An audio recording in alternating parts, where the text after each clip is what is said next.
Hello and welcome. I'm Grady here at the Gallant Goblin. No, not Gary. That's Gary. Grady. And if that doesn't make sense, it'll be clearer in a moment. I'm so excited to share with you what we've been working on the past few months. Just to make it clear, this isn't a review, it's our own promo, because I'm going to be talking about a product we've published. The Grey Merchant of Asphodel is a 5th edition Dungeons & Dragons supplement containing over 100 new items you can use in any of your games, but especially ones using the new D&D setting book that also came out today, Mythic Odysseys of Theros, which is based on content from Magic the Gathering. Now, what's special about this supplement? Well, for one, we can always use more loot, right? But we noticed when a similar setting guide for Ravnica came out that there weren't a lot of new magic items in the book. There were over 1,000 Magic the Gathering cards printed in the Ravnica setting by the time Guildmaster's Guide to Ravnica came out, and they picked some really cool ones to include in the book, but it was a bit of a sparse selection. Our supplement tries to fill that gap for Theros. Now, not every item directly maps to a card. Some are simply inspired by Theros lore or Greek mythology, which is what Theros is based on. But where applicable, we do link to the cards so you can see the beautiful art and maybe get your own ideas for how to modify or create items based on the mechanics of the cards. Since D&D and Magic are so different, there's an infinite number of ways you could translate any given card's functionality and flavor between the systems. That's also why there's a few items that overlap with the book in name, but we put our own spin on them. There's something for everyone. The items span from commons, like a Greek chorus mask that prevents NPCs from hearing your table talk, to legendary artifacts like weapons bestowed by gods upon their champions.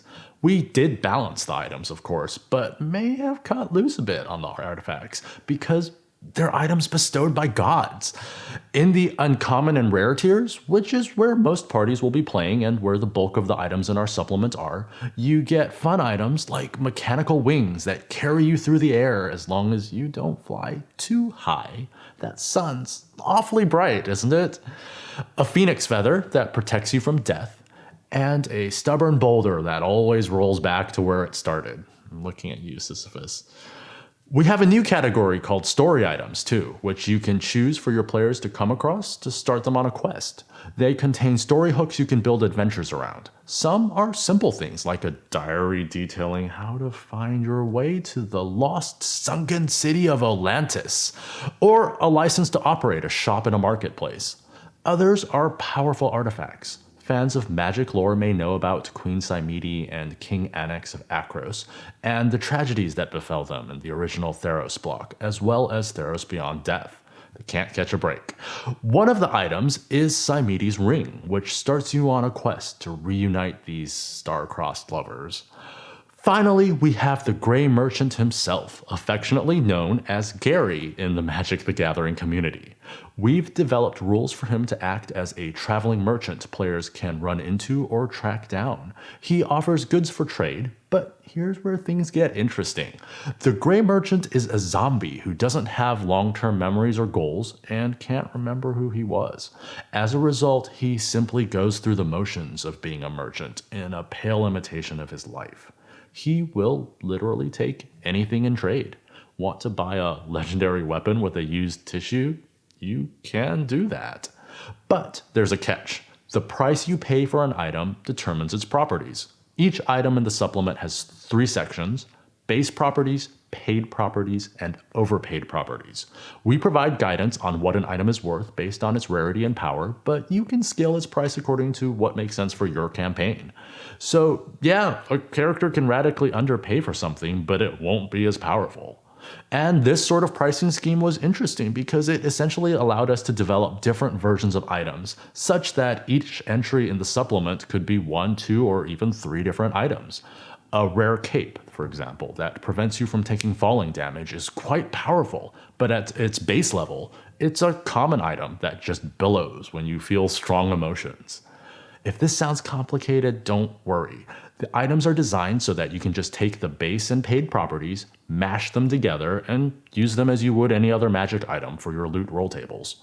Alternatively, you can add other items like those in the Dungeon Master's Guide or the other DM's Guild supplements to the Grey Merchant's inventory. Just set a reasonable price for them using the scale we provide.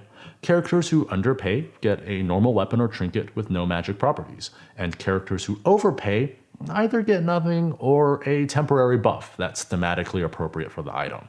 And naturally, we provide extensive roll tables for both populating the Grey Merchant's inventory and using the items as loot discovered out in the world. We had a blast exploring the lore of Theros and feel these items are super thematic, with many hinting at broader stories in the world.